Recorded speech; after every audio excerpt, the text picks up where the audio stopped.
One of the more interesting aspects of the 2025 NFL free agency was where Russell Wilson was going to end up signing.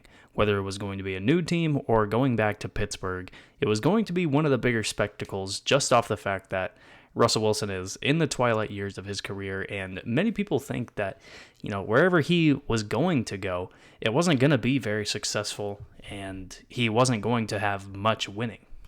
Now that we know that the team that he's going to is the New York Giants, I think it's a pretty good fit. You look at the team around Russell Wilson. You have a superstar wide receiver in Malik Neighbors. You have some other guys in that room, younger players especially, guys like Tyrone Tracy, guys like Theo Johnson, Jalen Hyatt, Malik Neighbors himself. You have a team around Russell Wilson where I think this is more about hopefully seeing if Russell Wilson can help these guys develop instead of just automatically thinking that this is going to be a 10-plus win NFC East contender. I do wonder about the scheme fit. Brian Daboll's whole career as a play caller and head coach, he's emphasized the ability for his quarterbacks to be on the move, whether that's with designed runs, whether that's with plays that get out of the pocket or rely on players like Josh Allen or Daniel Jones when he was at his peak. Being able to pull the ball down and run out of those pass plays. And as we all know, Russell Wilson's time doing that is pretty much over. He hasn't been much of a mobile quarterback these last few years. There also is the signing of Jameis Winston to the New York Giants that plays a role in this, as well as the re-signing of Tommy DeVito. The New York Giants have pretty much a full quarterback room. Even if they draft someone in the first round of the draft this year, they are probably going to be the number 2, if not the number 3 quarterback on this depth chart. I mean, you're not bringing Russell Wilson to your team for a deal up to $21 million for him to sit. And if Jameis Winston is your backup and you're trying to win games, as soon as the starter goes down, it's going to be Jameis's team. He's had a very successful career as a backup in terms of being a guy that can come in and run an offense. There are moments where you wish he wasn't throwing to the other team so much, but in terms of being a guy that can put the ball up in the air, get the ball to his playmakers, he's a successful guy in doing that. So it makes you think with the New York Giants and where they are with the number 3 overall pick, maybe they really liked Cam Ward. And maybe they really thought that Tennessee's probably going to go with Cam Ward at the number 1 pick. I don't think it's the right move. But if you're New York, you kind of have to play your cards based on how everyone else is doing it. And Tennessee, if they take a quarterback, it's looking more and more like it's going to be Cam Ward. If Cleveland is sitting there, the only quarterback they have is Kenny Pickett. And I think if they really want to improve their offense, taking Shedeur Sanders is probably the best possible option to do that. And so you're the New York Giants, you're at the number 3 position, and both of your top 2 quarterback options are off the board.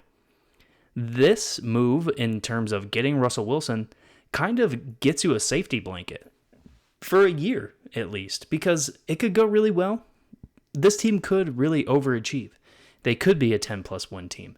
They could possibly make a run at the wild card or even for the division. They could. They have a very improved secondary. They have a very improved defense as a whole.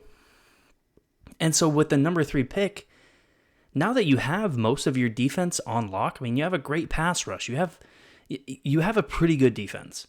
You look at offensive line, you look at possible running back or wide receiver options, and this kind of opens up the whole book in terms of giving you as many options as you want to improve the offense. And I don't know. I'm sure the Giants love Tyrone Tracy. I'm sure the fact that Devin Singletary really struggled last year and Tracy came in and kind of supplemented that struggle, even though, statistically, Tracy wasn't that great of a back last year either. It kind of was just a pleasant surprise that he turned into as good as he did last year. What if the Giants want to just get Ashton Genty?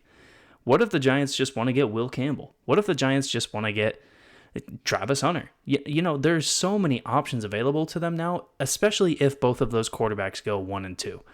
If Shedeur Sanders is still there, or if Cam Ward is still there when the Giants are picking at number 3, then you still have the option at taking one of those guys. Because, I mean, the deal with Russell Wilson is a 1-year deal. You pay him $10 to $20 million this year, and you let him hopefully be a mentor to whoever the quarterback under him is, especially with Jameis Winston there too.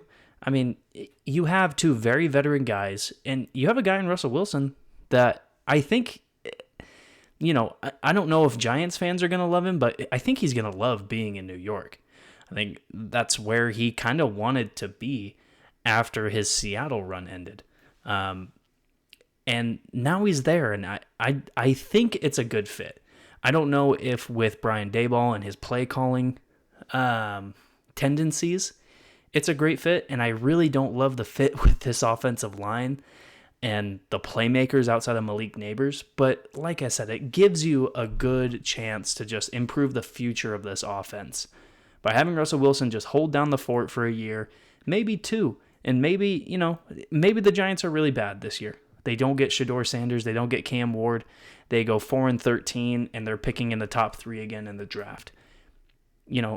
Arch Manning is going to be eligible for draft next year, and I think the New York Giants would probably be one of the teams that would be very interested in getting Arch Manning, and I think the Giants would be one of the teams that the whole Manning family would love if Arch Manning went there. So I think for the future, this is a really good move for the New York Giants.